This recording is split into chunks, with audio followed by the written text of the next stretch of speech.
Guys வெளில போகிறோம் guys. பாம்பேயில் உள்ள வீடெல்லாம் பார்த்தீங்கன்னா இப்படி இறங்குது பாருங்க கைஸ். ஐயோ பாருங்க இப்படிதான் இருக்குது கைஸ். இதுக்குள்ள தான் இதில் இறங்கணும் எப்படி கைஸ்? எடா சுபாஷே அப்படிதான் கைஸ் இறங்கணும். நம்ம ஃபுல்லாக வடக்கன் கைஸ். வாயில் பான்றாக படுத்து போயிட்டு இருக்காங்க கைஸ்.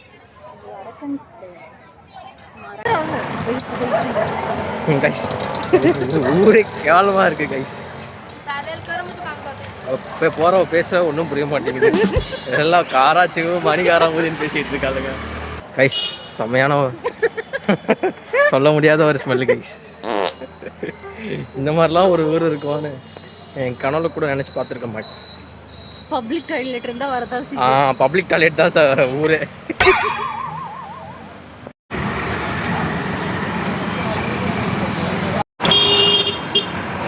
கைஸ் எல்லாம் நாங்கள் பார்த்துக்குறோம். நீ தான் என்ன புதுசாக என்ன அழைச்சிட்டு வர மாதிரி போகாத.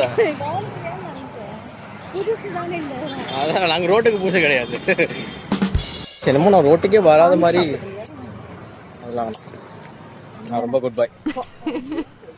ஆனால் இங்கெல்லாம் ஒரு மாதிரி எவனை பார்த்தாலுமே கொள்ளையடிக்கிற மாதிரியே இருக்காங்க.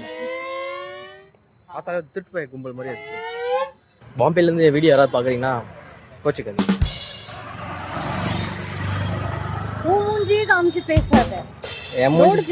ரோட்ல என்ன பார்க்க போறாங்க? ரோட்லயே இல்லதான் ஆள் நடந்து போயிட்டு இருக்காங்க. ஆமா கைஸ் இந்த ஊரை பார்த்தீங்கன்னா நம்ம தமிழ்நாடு ரொம்ப மோசமாக எச்சத்துக்கு வச்சிருக்கானுங்க.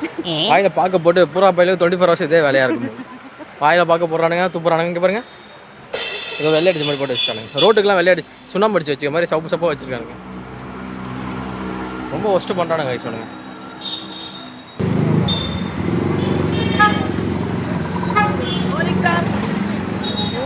ஓ ரிக்ஷா கைஸ். ஓ ரிக்ஷா இவனுங்க. ஓ ரிக்ஷா டி ரிக்ஷா பி ரிக்ஷான்றானுங்க. ஒரே ஃபன்னாக இருக்குது கைஸ் இவங்களோட.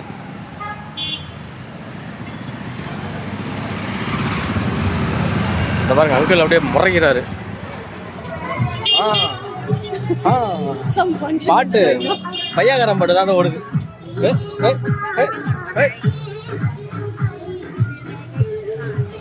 நம்ம ஒரு மாதிரி தான் இருக்கு.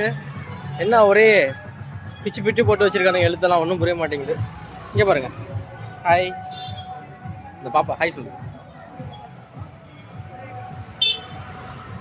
இதுக்கப்புறம் என்ன ஒன்றுமே இல்லை போகலாம். என்ன இருக்கு? வேணாம். நூர்ஜஹான் பில்டிங் வாங்கி வச்சிருக்கா. இதெல்லாம் அங்கே சென்னையில் பண்ண மாட்டாங்க. பால் போயிட்டு இருக்கும்போது செம்மையாக மோசமாக இருக்கானுங்க சொன்னாங்க.